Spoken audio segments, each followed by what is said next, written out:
Bonjour à tous. Voilà, nous allons ouvrir la parole de Dieu, s'il vous plaît, dans l'évangile de Jean, au chapitre 4. Nous continuons donc l'exposition sur ce livre.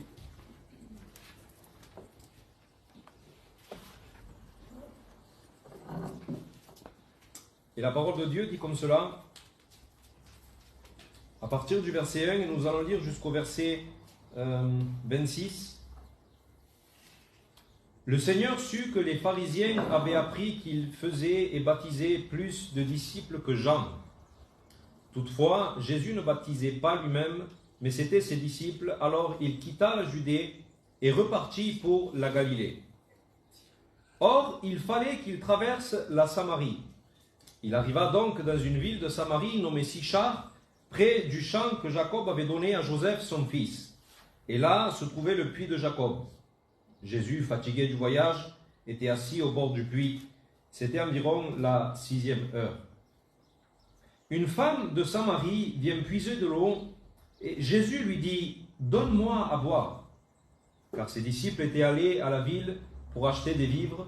La femme samaritaine lui dit « Comment, toi qui es juif, me demandes-tu à boire, à moi qui suis une Samaritaine ?» Les Juifs, en effet, n'ont pas de relation avec les Samaritains. Jésus lui répondit, « Si tu connaissais le don de Dieu, et qui est celui qui te dit, donne-moi à boire, c'est toi qui lui aurais demandé à boire, et il t'aurait donné de l'eau vive. » Seigneur, lui dit-elle, tu n'as rien pour puiser, et le puits est profond. D'où aurais-tu donc cette eau vive? Es-tu plus grand que notre père Jacob, qui nous a donné ce puits et qui en a bu lui-même, ainsi que ses fils et ses troupeaux? Jésus lui répondit, quiconque boit de cette eau aura encore soif. Mais celui qui boira de l'eau que je lui donnerai n'aura jamais soif. Et l'eau que je lui donnerai deviendra en lui une source d'eau qui jaillira jusqu'à dans la vie éternelle. La femme lui dit, Seigneur, donne-moi cette eau, que je n'ai plus soif et que je ne vienne plus puiser ici. Va, lui dit-il, appelle ton mari et reviens ici. La femme répondit, je n'ai pas de mari. Jésus lui dit, tu as bien fait de dire, je n'ai pas de mari, car tu as eu 5 maris, et celui que tu as maintenant n'est pas ton mari. En cela, tu as dit vrai. Seigneur, lui dit la femme, je vois que tu es prophète. Nos pères ont adoré sur cette montagne, et vous dites, vous, que l'endroit où il faut adorer est à Jérusalem.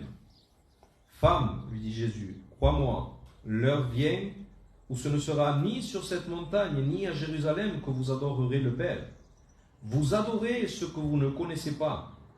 Nous adorons ce que nous connaissons, car le salut vient des Juifs. Mais l'heure vient, et c'est maintenant, où les vrais adorateurs adoreront le Père en esprit et en vérité. Car ce sont de tels adorateurs que le Père recherche. Dieu est esprit, et il faut que ceux qui l'adorent en esprit et en vérité. La femme lui dit, je sais que le Messie vient, celui qu'on appelle Christ. Quand il sera venu, il nous annoncera tout. Jésus lui dit, je le suis, moi qui te parle. Amen. Amen. Nous allons nous incliner et nous allons demander l'assistance du Seigneur. Notre Père, nous sommes devant ta parole maintenant. Seigneur, et il y a quelque chose de mystérieux dans l'exposition de ta parole. C'est que tu as décidé dans ta souveraineté que tu seras révélé à ton peuple au travers de ce livre. Et nous te prions, Seigneur, que tu le fasses aujourd'hui. Nous tournons vers toi afin que ton Fils, Jésus-Christ, puisse être contemplé par mes frères et sœurs et les amis ici présents. Et que, comme nous avons lu tout à l'heure, que ta parole puisse accomplir les desseins pour lesquels tu l'as envoyée. Nous te prions, Seigneur, ta bénédiction. Au nom de Jésus. Amen. Il arrive dans notre vie où parfois nous allons avoir un profond mal-être dans notre âme, une réelle souffrance. Et nous avons l'impression, lorsque ce mal-être arrive, que tout le monde autour de nous est indifférent à ce qui nous arrive. Et nous nous sentons comme être victimes des circonstances de notre vie. Et nous nous sentons au regard des autres comme totalement incompris. Nous sentons que personne vraiment ne se préoccupe pas de ce qui se passe, de ce qui se trame dans notre cœur, dans le plus profond de notre être. Nous regardons les autres personnes ou nous pensons à nous-mêmes, personne ne me comprend. Si seulement ils savaient ce que j'ai dans mon cœur. Même les personnes qui m'aiment le plus ne peuvent pas arriver à cette partie si profonde de mon âme. Et même parfois, nous savons qu'il y a un Dieu, que Dieu existe, mais il semblerait que ce soit un Dieu qui ne s'intéresse pas à nous. Un Dieu qui est lointain, un Dieu qui ne porte aucun intérêt aux nécessités les plus profondes de notre âme. Eh bien, je voudrais te dire que si tu te sens identifié avec ces paroles aujourd'hui, je loue le Seigneur de ce que tu te trouves ici ce matin, ou aujourd'hui à midi ici. Parce que dans l'évangile de Jean, passage après passage, nous voyons que la révélation la plus claire et la plus précise de ce Dieu que tu crois qu'il est loin, eh bien, nous voyons que ce Dieu infini est venu habiter parmi nous dans la personne de Jésus. Et en Jésus, si tu regardes à Jésus aujourd'hui, tu pourras voir le cœur de Dieu pour toi. En Jésus, nous avons vu sa gloire. Et ces choses ont été écrites, cet évangile a été écrit afin que tu crois au Fils de Dieu et qu'en croyant en lui, tu aies la vie en son nom. Donc, la première vérité que nous allons voir dans notre texte, ce sera mon premier point, c'est que Jésus cherche les âmes assoiffées. Jésus cherche les âmes assoiffées. Disons les premiers versets. Le Seigneur sut que les pharisiens avaient appris qu'il faisait et baptisait plus de disciples que Jean. Toutefois, Jésus ne baptisait pas lui-même, mais c'était ses disciples. Alors il quitta la Judée et repartit pour la Galilée. Or, il fallait qu'il traverse la Samarie. Alors, il faut que je vous donne un petit peu de contexte ici. Imaginez-vous la terre d'Israël en verticale comme ça, et Jésus est à Jérusalem, il est au sud, et il doit se rendre au nord en Galilée. Et voici que la Samarie est au milieu de ces deux portions, se situe entre les deux. Et pour aller de Judée en Galilée, il y avait deux options. Soit on pouvait traverser la Samarie, ou soit il y avait un autre itinéraire qui était plus long, mais cela évitait qu'on passe par la Samarie. Et la plupart des Juifs avaient une telle aversion contre les Samaritains qu'ils préféraient prendre cette déviation la plus longue pour éviter de se souiller en passant par la Samarie. Maintenant, qui sont les Samaritains? Et pourquoi il y a cette opposition entre Juifs et Samaritains? Donc je suis obligé de vous donner un petit peu de contexte ici et d'histoire. À un moment donné, après le roi Salomon, donc le roi Salomon règne sur tout Israël, mais après ses enfants et ceux qui viennent après lui vont créer une division dans le royaume d'Israël qui va être séparée entre le nord, les 10 tribus d'Israël, et il va en rester 2 dans le sud, qui sera Juda, il me semble Benjamin. Et à un moment donné, à cause de leur péché, le royaume du nord va être déporté par les Assyriens. Et le roi d'Assyrie, ce qu'il faisait, c'est qu'une fois qu'il avait déporté, et particulièrement les personnes les plus aisées et les meilleures du pays, il avait laissé un petit reste dans le pays, des personnes, des Israélites un peu sans importance. Et ce qu'il faisait, c'est qu'il prenait des personnes de l'étranger et il les faisait venir habiter en Israël, dans cette région qu'on appelle la Samarie. Et il faisait cela pour que ce petit reste qu'il restait ne se rebelle pas, que les autres viennent planter leurs coutumes et habiter dans ce pays, ainsi cela lui donnait de la force. Mais en venant de l'extérieur, ces étrangers, qu'est-ce qu'ils ont fait? Ils sont venus avec leur Dieu dans la région de Samarie et ils se sont mélangés avec les Juifs qui restaient. Et donc cette race est devenue une race mélangée. Et il y avait un culte aux idoles et certains ont continué d'adorer Dieu. Donc, il y avait un mélange étrange qui s'était formé ici. Après 70 ans de captivité, les Juifs reviennent de la captivité et commencent donc ils veulent reconstruire le temple. Et voilà que ces Samaritains mélangés entre étrangers et Israélites vont venir s'opposer pour que les Juifs reconstruisent le temple. Ils vont mettre des embûches. Et depuis ce moment, il y a eu toujours une opposition entre Juifs et Samaritains. Parce que non seulement ils voulaient empêcher que le temple se rebâtisse, mais eux ils ont dit, nous on va bâtir notre temple dans le nord, au mont Garizim. Et nous on aura notre manière d'adorer. Donc, ainsi pour un juif, avoir communion avec un samaritain, c'était comme une chose contaminante. C'était se mélanger avec une race mélangée, avec des personnes qui avaient un culte à Dieu qui était complètement faux. Et donc il y avait cette hostilité entre juifs et samaritains. Donc, Jésus n'était pas obligé de passer par Samarie. Il pouvait prendre l'autre itinéraire qui était plus long. Mais Jean dit au verset 4, « Or, il fallait qu'il traverse la Samarie. » Je crois que ce qu'il fallait ici est un « il fallait » important. C'est une nécessité.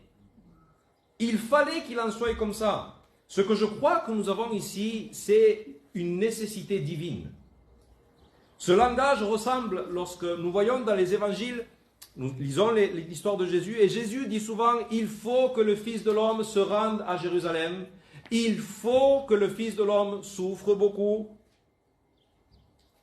Donc, cela parle du dessein et du programme du Père pour Jésus.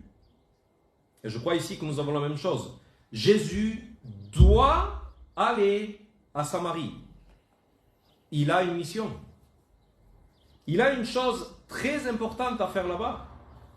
Jésus est très intéressé de passer par la Samarie. Parce que dans ce lieu que tous les Juifs évitaient, à une certaine heure précise, il va y avoir une personne que Jésus doit et veut rencontrer. Peu importe la distance, apparemment il y avait à peu près 50 km, peu importe la fatigue et la chaleur, il ne se donnera pas de repos jusqu'à trouver cette personne. Il ne sera pas satisfait jusqu'à ce qu'il soit allé en Samarie. Et nous le savons parce qu'un peu plus loin, il va dire « Ma nourriture est de faire la volonté de mon Père ». Je veux que tu regardes Jésus aujourd'hui et que tu te dises « Ainsi est notre Seigneur ». Jésus est le Dieu allant chercher les pécheurs. Amen. Il arriva donc dans une ville de Samarie nommée Sichar, près du champ que Jacob avait donné à Joseph, son fils. Là se trouvait le puits de Jacob.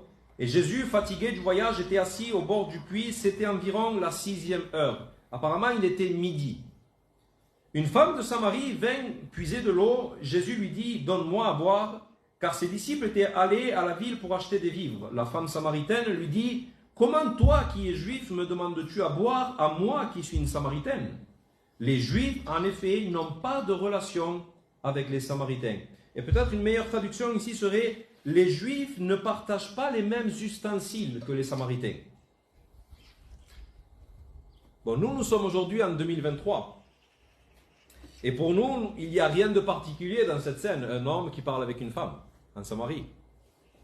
Mais cette scène est une scène très forte à cette époque. Et très étrange. Parce qu'il y a 3 choses étonnantes dans cette scène. Premièrement, Jésus entame une conversation avec une femme en public qui n'est pas de sa famille. Et cela n'était pas très bien vu qu'un rabbin aille parler avec une femme qui n'était pas de sa famille publiquement, de cette manière. Même si nous savons qu'il n'y avait personne à cet endroit-là, à ce moment, mais c'est quelque chose d'étrange. Un juif, un homme qui parle avec une femme, un rabbi qui parle avec une femme, c'est quelque chose d'étrange. La deuxième chose, c'est que Jésus est un juif et il entame une conversation avec une samaritaine. Nous avons dit qu'il y avait une hostilité, donc c'est étrange. La troisième chose, c'est que Jésus lui demande s'il peut lui donner à boire dans son verre. Jésus est en train de pulvériser les barrières culturelles en entamant cette conversation avec cette femme et en lui demandant de l'eau dans son verre. Imaginez cette situation, peut-être ça peut nous aider. Imaginez dans un marché, peut-être à Gardanne, il y a une rôtisserie dans un marché qui fait un très bon cochon de lait à la broche. Et là, il y a un imam musulman connu du village qui est un peu âgé et il s'approche du rôtisseur et lui dit « Veuillez me donner 500 grammes de cette viande, s'il vous plaît. » Imaginez la tête du rôtisseur. « Monsieur, je veux bien, mais c'est du porc. » Cela serait surprenant, n'est-ce pas? Un imam qui mange du porc. Et là, c'est quelque chose de similaire. Un juif qui veut boire dans le verre d'une samaritaine. Comment toi qui es juif me demandes-tu à boire à moi qui suis une samaritaine? Ça ne se fait pas. Ce sont des choses qui ne se font pas. Ce n'est pas convenable. Tu le sais, il y a une barrière entre moi et toi qui nous sépare. Pourquoi parles-tu avec moi de cette manière? Pourquoi franchis-tu une barrière culturelle que personne ne franchit? Pourquoi tu entames cette relation avec moi? Cette femme était loin de s'imaginer que Jésus avait fait beaucoup plus que franchir une barrière culturelle simplement en parlant avec cette femme. Réfléchissons un peu.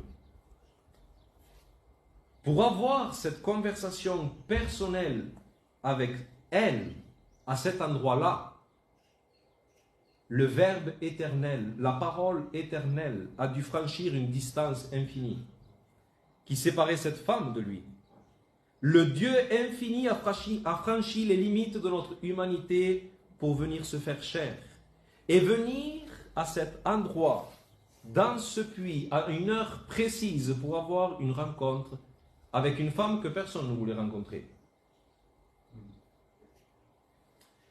Ici, il y a une chose intéressante avec la Samaritaine, parce que nous sommes dans le chapitre 4, mais vous savez ce qu'il y a dans le chapitre 3 de Jean? Il y a ce discours avec Nicodème. Et il y a un contraste total entre Nicodème et cette femme samaritaine. Nicodème est venu vers Jésus de nuit, mais ici, c'est Jésus qui vient vers cette femme en plein jour. Nicodème était un juif et il était ce qu'il y a de plus haut dans la religion juive. C'était un homme qui était considéré, respecté, c'était un théologien, un homme avec une moralité exemplaire, qui avait certainement beaucoup d'amis. Mais ici, nous avons une femme, une Samaritaine, très peu instruite, qui vient puiser de l'eau à des heures où elle pourra éviter de croiser certaines personnes du village.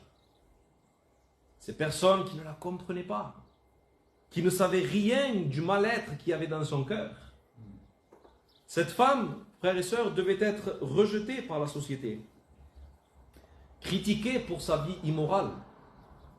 Et certainement, elle s'isolait des autres. Elle ne voulait pas subir le regard des autres dans sa vie. Et honnêtement, je ne pense pas que c'était une femme rayonnante et débordante de vie. Comment vous l'imaginez? Je l'imagine qu'elle était plutôt éteinte, triste, déçue de la vie, dans l'amertume.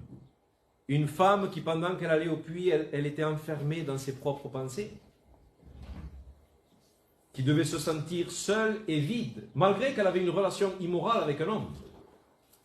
Cette femme avait l'âme comme un désert aride, sans vie.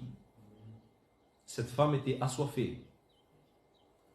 Mais lorsqu'elle arrive à ce puits, il y a une personne ici, un étranger, mais c'est la seule personne qui en réalité est intéressée par elle.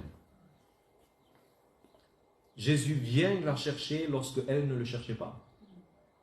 C'est pour cette femme que notre Seigneur s'est déplacé jusqu'à Samarie.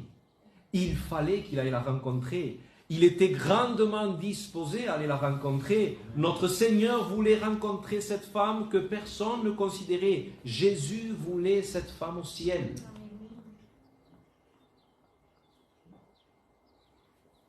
Ainsi est le cœur de Jésus. Jésus brise les barrières culturelles pour entrer en relation avec des personnes rejetées, isolées, oubliées, qui sont assoiffées dans leur âme. Je voudrais te dire aujourd'hui que le Jésus que nous avons dans ce passage est le même Jésus qui aujourd'hui est vivant et qui règne. Ne pense pas dans un Jésus comme dans une réalité du passé, comme si cela était une chose merveilleuse pour les personnes du passé qui l'ont rencontré. Non! Je ne te parle pas aujourd'hui de n'importe qui, je te parle d'un homme parce que cet homme, Jésus, dans notre passage, traverse les générations et les siècles. Jésus est vivant. Et dans sa grande bonté, il a orchestré toute cette journée pour que tu sois ici et que je prêche ce message. Et tu sais pourquoi il a fait ça? Parce qu'il désire que cette assemblée aujourd'hui sache quelque chose. Que Jésus est ici pour chercher les âmes qui sont assoiffées, qui se sentent rejetées, qui se sentent isolées, oubliées. Jésus est tellement bon, il est tellement puissant qu'il a fait ce jour-là, il a orchestré ce jour-là.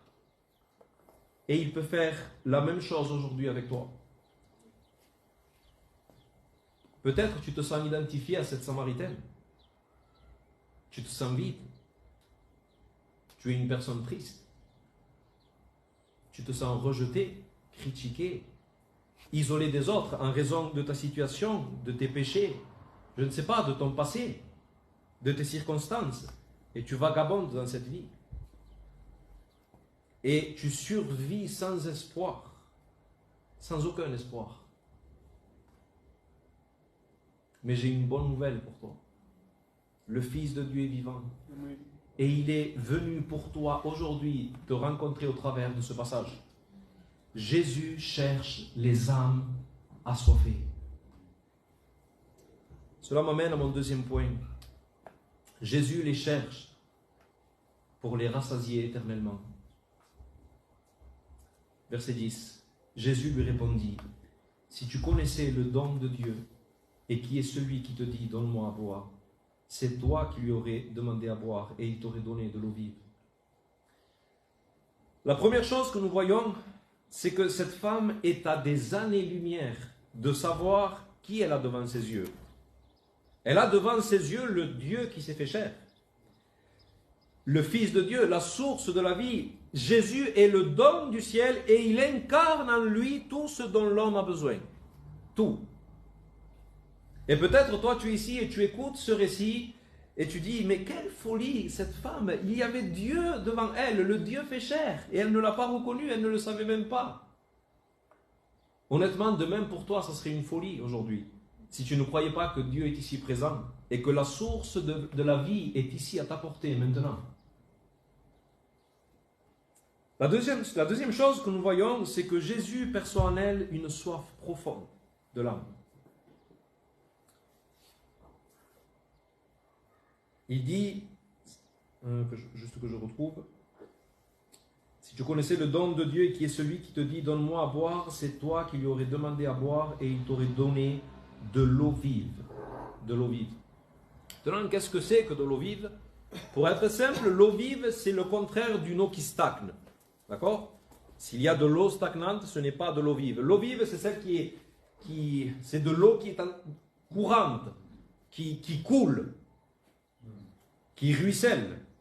Et l'eau vive, dans l'Ancien Testament, était utilisée pour les cérémonies du culte à Dieu pour la purification. Ils aspergeaient avec de l'eau vive. Mais aussi l'eau vive, dans les Écritures, est un symbole de vie. Là où il y a de l'eau ruisselante, qu'est-ce qu'il y a autour? Il y a de la vie et de la végétation. Jésus utilise la métaphore de l'eau pour parler d'une réalité spirituelle, d'une vie supérieure qu'il pouvait lui donner gratuitement. Jésus avait une eau qui était supérieure à ce puits. Mais cette femme, comme Nicodème, au chapitre 3, ne capte rien du discours de Jésus. En tout cas, pas pour le moment. Elle comprend les choses terre à terre. Au verset 11, « Seigneur, lui dit-elle, tu n'as rien pour puiser et le puits est profond. D'où aurais-tu donc cette eau vive? Es-tu plus grand que notre père Jacob, qui nous a donné ce puits et qui en a bu lui-même, ainsi que ses fils et ses troupeaux ?» Nous ne savons pas pour quelle raison, mais lorsque Jésus lui dit, si tu m'aurais demandé de l'eau, je t'aurais donné, et c'est toi en réalité qui a besoin de cette eau, cette femme est en train de percevoir dans les propos de Jésus que Jésus affirme être quelqu'un de grand. Parce que c'est ce qu'il lui dit. Prétends-tu être plus grand? Cette femme est en train de dire, qui prétends-tu être pour parler comme tu le fais? Prétends-tu nous donner quelque chose de plus ou supérieur à ce que notre patriarche Jacob nous a donné? Et au verset 13, Jésus lui répondit, quiconque boit de cette eau aura encore soif, mais celui qui boira de l'eau que je lui donnerai n'aura jamais soif. Et l'eau que je lui donnerai deviendra en lui une source d'eau qui jaillira jusque dans la vie éternelle. La femme lui dit, Seigneur, donne-moi cette eau afin que je n'ai plus soif et que je ne vienne plus puiser ici. Jésus est en train de dire, femme, voici en quoi consiste ma grandeur et ma supériorité à Jacob. Jacob, pour si grand soit-il, vous a donné une eau pour couvrir vos besoins physiques, temporaires. Et de plus, cela demande beaucoup de travail pour venir aller la puiser, venir à midi, faire toutes ces choses pour aller puiser cette eau. Mais ma grandeur et ma supériorité consistent dans une eau infiniment supérieure. Une eau qui couvrira les besoins les plus profonds de ton âme. Je peux faire, moi, Jésus, la donation d'une source éternelle de satisfaction de l'âme et l'introduire dans le cœur même de ta vie. Une source de vie éternelle. Et cette femme ne semble pas encore comprendre la métaphore de Jésus. Que veut dire Jésus avec cette eau vive, source éternelle de satisfaction? Eh bien, les prophètes de l'Ancien Testament avaient annoncé qu'un temps viendrait où Dieu donnerait cette vie abondante à son peuple au travers de son Messie. Dieu fait la promesse d'un salut abondant, du déversement de la présence de l'Esprit de Dieu comme purifiant, désaltérant, un esprit qui va donner de la vie fructueuse. Il va transformer les déserts en jardins. Par exemple, dans Ésaïe 41, il est écrit « Les malheureux et les indigents cherchent de l'eau, et il n'y en a point. Leur langue est desséchée par la soif. Moi, l'Éternel, je les exaucerai. Moi, le Dieu d'Israël, je ne les abandonnerai pas. Je ferai jaillir des fleuves sur la colline et des sources au milieu des vallées. Je changerai le désert en étang et la terre aride en courant d'eau. Je mettrai dans le désert le cèdre, l'acacia, le myrte et l'olivier. Je mettrai dans les lieux stériles le cyprès, l'orme et le buis, tous ensemble, afin qu'ils voient et qu'ils sachent, qu'ils observent et considèrent que la main de l'Éternel a fait ces choses, que le Saint d'Israël en est l'auteur. La promesse de la présence de l'Esprit de Dieu, source de purification, de vie, de vigueur, d'abondance et pleine satisfaction, vont se faire réalité dans la personne de Jésus. Celui qui vient à Jésus par la foi verra l'Esprit de Dieu faire irruption dans son âme, apportant la vie abondante et pleinement satisfaisante. Et cette expérience de la présence de Dieu dans ma vie, Jésus est en train de la comparer à une personne assoiffée et mourante dans le désert qui apaise sa soif avec une quantité d'eau abondante et fraîche. Imaginez une personne dans un désert, assoiffée et mourante, et là, elle se rassasie. Eh bien, Jésus compare la présence de Dieu, mais en quelque chose d'infiniment supérieur, à une âme desséchée qui vient se désaltérer abondamment. L'âme enfin trouve une profonde satisfaction, ce pourquoi elle a été créée. Amen. Et Jésus dit qu'il peut donner gratuitement cette vie éternelle à ceux qui lui demandent. Si tu me l'aurais demandé, je te l'aurais donné. Il lui dit à cette Samaritaine. Il n'y a pas de travail à faire, pas d'effort, pas de pénitence. Simplement par la foi et la repentance, nous venons à Jésus. L'eau que Jésus propose, cette vie que Jésus veut te donner est gratuite et elle satisfait éternellement une âme. Et il est pleinement disposé à te la donner aujourd'hui. Regarde de nouveau le Seigneur dans ce passage. Tu penses que personne ne s'intéresse aux besoins les plus profonds de ton âme? Je suis sûr qu'il y en a ici qui le pensent réellement. Mais Jésus s'intéresse. Et au travers de ce texte, Jésus te dit qu'il connaît parfaitement ton besoin. Et que seulement lui peut te donner une vie infiniment supérieure que cette sorte de vie que tu pourrais chercher ici-bas. Toutes les choses dans cette vie te laisseront toujours avec une sécheresse dans l'âme.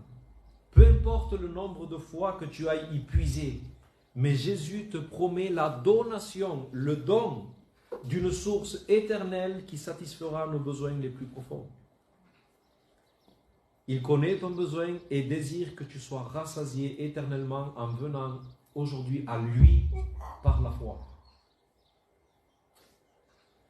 Après les paroles de Jésus, cette femme ne comprend pas encore ce que dit Jésus. Elle pense toujours dans le domaine physique. Mais souvenons-nous, Jésus est venu pour cette femme. Il la veut au ciel. Alors il va la poursuivre.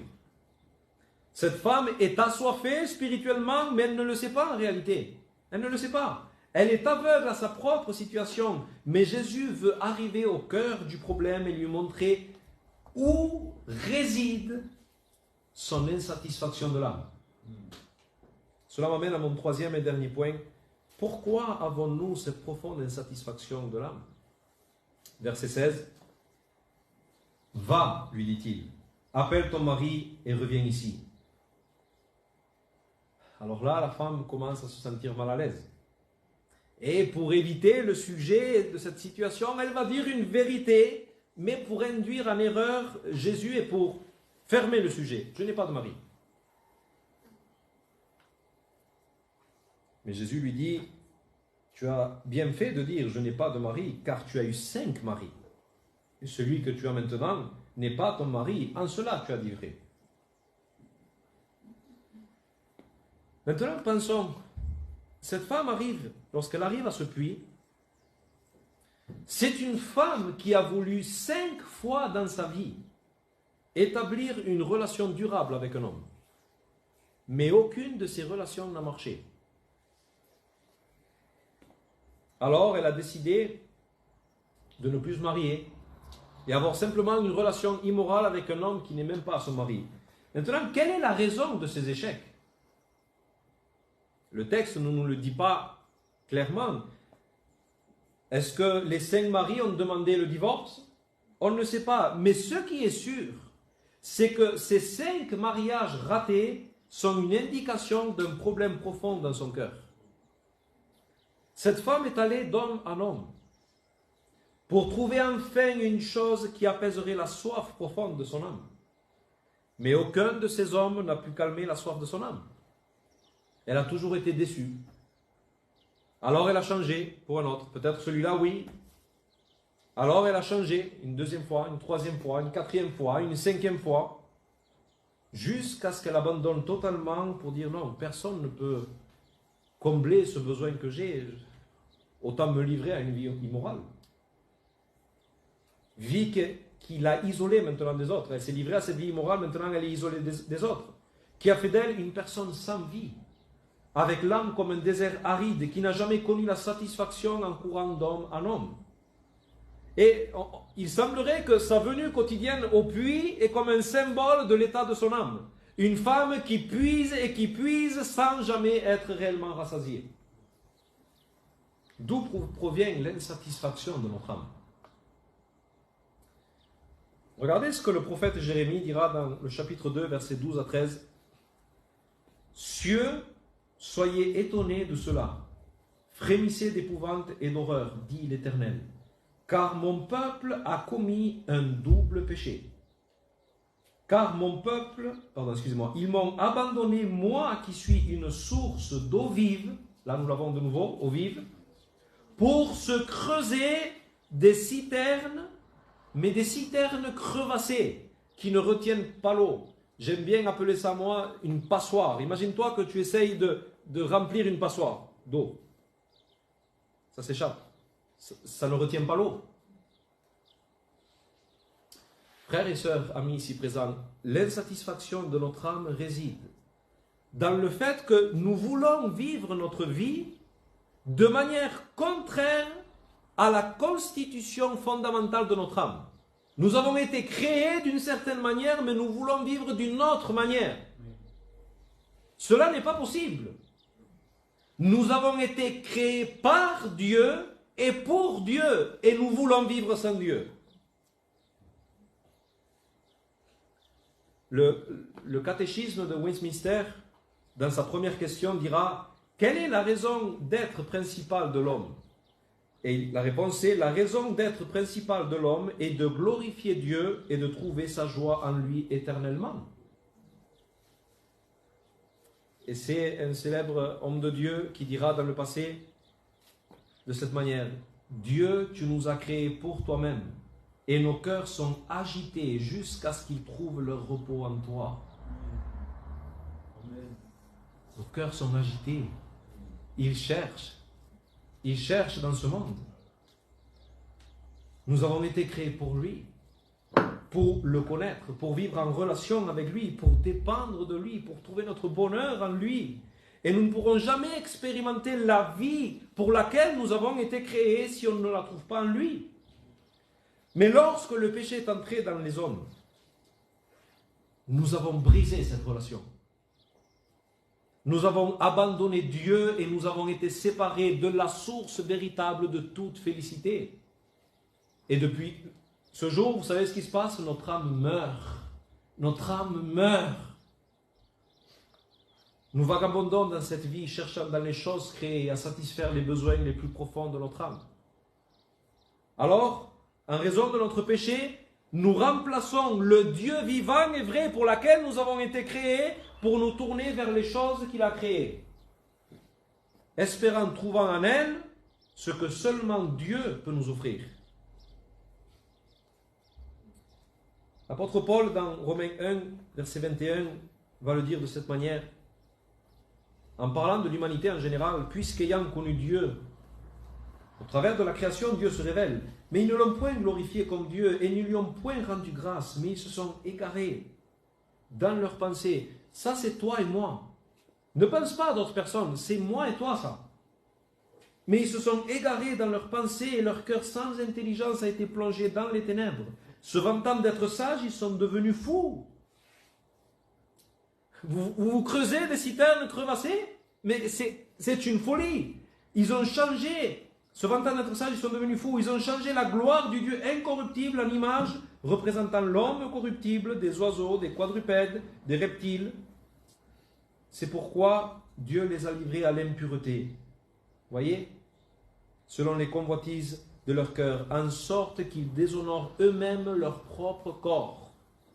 Eux qui ont changé la vérité de Dieu en mensonge et qui ont adoré et servi la créature au lieu du Créateur qui est béni éternellement.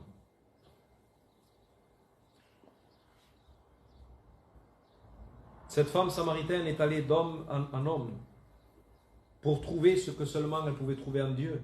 Peut-être elle cherchait la vraie sécurité. Peut-être elle cherchait l'assurance, ou peut-être le repos, ou l'amour, ou l'attention, je ne sais pas. Mais parce que l'homme ne peut jamais trouver et satisfaire les désirs de son cœur, alors, avec les choses créées, vous savez ce qui se passe? Parce qu'il ne peut jamais se rassasier, alors cette soif augmente. Le désir de vouloir se rassasier augmente. Et cela va réveiller en lui des passions incontrôlables, des désirs désordonnés. Cela se transforme en convoitise désordonnée.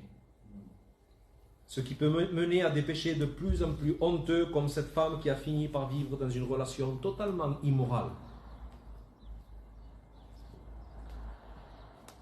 Tu te sens assoiffé? Et tu te sens mourir? Je veux le dire avec le plus de bonté que le Seigneur me donne. mais je veux que tu saches la vérité. Si tu es en train de mourir et que ton âme est assoiffée, tu n'es pas une victime de tes circonstances. La raison de ta soif, c'est que tu as trahi Dieu. Tu as rejeté ton Créateur. La raison de ta soif, de ta misère, ne sont pas ce qui t'arrive, tes circonstances, c'est ta trahison. Tu as péché gravement contre Dieu. C'est toi qui as la faute. Tu n'es pas une victime. Tu lui as été infidèle à lui pour courir vers des faux dieux qui ne sont d'aucun espoir. Examine ton cœur aujourd'hui. Quelles sont les choses derrière lesquelles tu cours? Où cherches-tu à combler les aspirations les plus profondes de ton cœur et de ton âme? Tu cours derrière l'immoralité, l'alcool, le matérialisme, l'argent, les loisirs, les passe-temps, les voyages, le succès, la renommée, l'approbation des autres, Internet, les jeux vidéo, les réseaux sociaux. Où essayes-tu de puiser de l'eau pour satisfaire cette soif? Mon ami, aucune de ces choses ne te laisseront satisfait. Ce sont des citernes crevassées, des passoires qui ne retiennent pas l'eau. Où cherches-tu le vrai repos, un avenir? Où cherches-tu à te réfugier au milieu de tes craintes? Où est-ce que tu vas? Si Jésus n'est pas la réponse, alors tu as remplacé Dieu par les choses créées. Ton insatisfaction est due à l'idolâtrie de ton cœur. Tu dois te repentir aujourd'hui pour te tourner vers le Dieu vivant et vrai. Amen. Mon ami, combien la bonté de Dieu est grande. Il est bon aujourd'hui. Parce que Jésus vient chercher des personnes qui l'ont trahi pour les amener de nouveau à lui. Voilà la sorte de Dieu que nous avons. Amen. Comme Franck le lisait tout à l'heure, ou Jésus, il ne se lasse pas de pardonner. Ceci est l'amour véritable. Pourquoi nous sommes donc insatisfaits? Parce que nous avons commis le péché de chercher dans ce monde créer ce que seulement nous pouvons trouver en Dieu. Alors après être confrontée, la femme samaritaine répond à Jésus: Seigneur, lui dit la femme, je vois que tu es prophète. Nos pères ont adoré sur cet endroit et vous dites que l'endroit où il faut adorer est à Jérusalem. Donc Jésus révèle à cette femme qu'elle a 5 maris. Et je suppose que le cœur de cette femme commence à battre très fort. Mais elle n'aime pas ce que fait Jésus. Jésus est en train d'aller dans un endroit où elle ne veut pas y aller. Alors de nouveau, cette femme essaye de dévier la conversation. Ah, ok, tu es prophète. Ok, justement, peut-être tu pourrais me donner la bonne réponse sur le débat théologique qu'il y a en ce moment, qui est à la mode. Qui a raison entre les Juifs et les Samaritains? Qui a raison entre les arminiens et les calvinistes? Vraiment, elle essaye de dévier la conversation en parlant d'un thème théologique très d'actualité pour eux. Ils avaient bâti leur propre temple dans le nord sur le mont Garizim. Mais la question de cette femme pourrait se résumer ou paraphraser de cette manière. Jésus, toi qui es prophète, elle ne sait pas qui s'appelle Jésus, mais toi qui es prophète, qui sont les vrais adorateurs? Les Juifs ou les Samaritains? Verset 21. Femme, lui dit Jésus, crois-moi, l'heure vient où ce ne sera ni sur cette montagne, ni à Jérusalem que vous adorerez le Père. Vous adorez ce que vous ne connaissez pas. Nous adorons ce que nous connaissons, car le salut vient des Juifs. Mais l'heure vient, et c'est maintenant, où les vrais adorateurs adoreront le Père en esprit et en vérité, car ce sont de tels adorateurs que le Père recherche. Dieu est esprit, et il faut que ceux qui l'adorent en esprit et en vérité. La femme lui dit, encore pour éviter, mais Jésus la poursuit. La femme lui dit, je sais que le Messie, celui qu'on appelle Christ, quand il sera venu, il lui annoncera tout. Ah, je t'ai eu, parce que c'est moi le Messie. C'est moi qui te parle. Ici, Jésus ne parle plus de la métaphore de l'eau, mais il parle du lieu du culte, donc du temple, de l'adoration. Mais qu'est-ce que c'était que le temple? Que cette femme est en train de poser la question. Où on doit adorer? Sur ce temple ou sur celui-là? Donc le temple était le lieu spécial où Dieu manifestait sa présence. Et pour se rencontrer avec Dieu, les hommes devaient se rendre dans ce lieu. Maintenant, Jésus dit à cette femme qu'elle ne connaît pas Dieu et que le lieu de culte était temporel, parce qu'il viendrait un temps où il ne faudra plus se rendre quelque part pour adorer et connaître Dieu. Les personnes pourront se trouver dans la présence même de Dieu et adorer Dieu en tout lieu, si cela est fait en esprit et en vérité. En d'autres mots, au travers de l'œuvre de l'esprit et par la vérité. Et ce moment est arrivé avec la venue de Jésus. Parce que qui est la vérité incarnée? Qui est la plus belle et la plus sublime représentation et révélation de Dieu? Jésus. Il est la vérité. Mais aussi il est celui qui donne l'Esprit de Dieu à celui qui vient à lui par la foi. Frères et sœurs, il y a une chose extraordinaire ici. Cette femme essaye d'éviter le sujet à tout prix, mais Jésus la poursuit. Il veut la rassasier. Souviens-toi, je suis en train de parler d'un Jésus qui est ici et qui est le même. Il désire te rassasier et il veut le faire avec cette femme. Et de manière providentielle, cette femme veut détourner la conversation de son péché. Il veut écarter Jésus du sujet et elle va parler, mais qui sont les vrais adorateurs? Mais voici que le problème de cette femme est justement un problème d'adoration dans son cœur.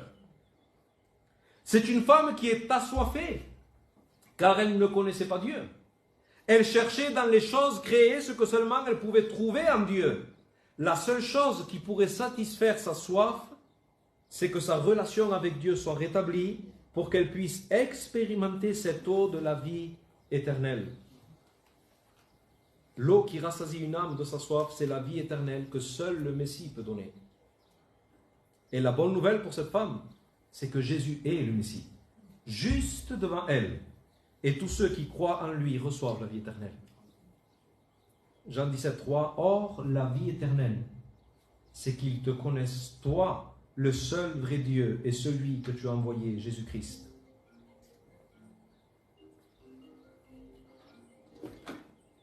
L'unique remède pour une âme assoiffée est de connaître Dieu. Cela est la vraie vie, connaître Dieu. C'est être en communion avec Dieu, en relation d'amour avec lui, dans sa présence. Et la vie éternelle, c'est lorsque l'Esprit de Dieu vient faire irruption dans un cœur, purifiant des idoles du péché, apportant la vie, la transformation et changeant notre désert en jardin. Jésus dit à cette femme que ceux qui viennent à lui auront dans leur âme une source d'eau qui va les satisfaire pleinement. Eau qui est symbole de quoi, nous avons dit? De la présence de la vie de l'Esprit de Dieu dans le cœur. Jésus est en train de dire, celui qui vient à moi, je fais que l'Esprit demeure en lui comme une source d'eau. Mais ensuite, il change la métaphore. Celui qui vient à moi n'aura plus besoin d'aller dans un temple pour trouver Dieu. Je fais de lui un temple où l'Esprit de Dieu habitera. Et enfin, il aura une véritable connaissance de Dieu et une véritable adoration. Celui-ci est l'unique remède pour une âme assoiffée. Le Dieu trinitaire habitant dans l'âme devient une source de satisfaction éternelle. C'est le dernier texte ici, Jean 14. Et moi, je prierai le Père, et il vous donnera un autre consolateur, afin qu'il demeure éternellement avec vous.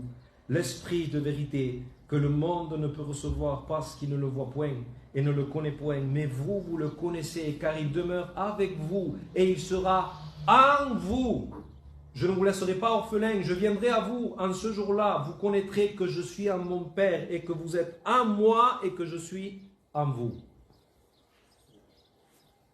Toi qui es un enfant de Dieu aujourd'hui, cette vérité te concerne. Je parle d'une réalité de ton existence.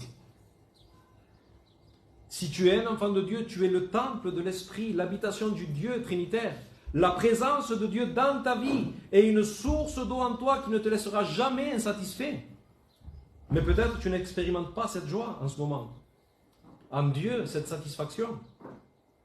Parce que peut-être tu essayes de courir derrière des flaques d'eau boueuse. Le matériel de ce monde, l'argent, le monde, alors que tu as une source d'eau vive en toi. Quelle folie! Examine ton cœur et détourne-toi de ces choses qui t'empêchent d'être réellement satisfait en Christ. Et je finis avec ça. Toi qui es ici aujourd'hui et que tu ne connais pas le Seigneur, tu as soif? Jésus est venu aujourd'hui au travers de ce passage pour que tu abandonnes les citernes crevassées de ton cœur, les idoles de ton cœur, et que tu viennes à lui. Parce que tant que tu seras dans ton péché, tu ne pourras pas avoir une relation avec le Dieu vivant, tu ne connaîtras pas cette vraie vie. Mais au contraire, la soif que tu expérimentes ici-bas est seulement un petit aperçu de la soif éternelle, de la misère éternelle et du châtiment éternel. Mon ami, l'enfer est un endroit réel. Et il n'y aura plus aucune opportunité pour l'éternité de recevoir, ne serait-ce qu'un brin de soulagement et de satisfaction. Mais le plus terrible abandon dans une insatisfaction douloureuse et éternelle. Mais la bonne nouvelle, c'est que Jésus est venu prendre le châtiment des âmes assoiffées qui viennent à lui. Il est venu. Il a expérimenté sur la croix la colère de Dieu. Il a été frappé de plein fouet par la justice de Dieu. Il peut pardonner tous tes péchés, même ceux les plus horribles. Jésus est suffisant.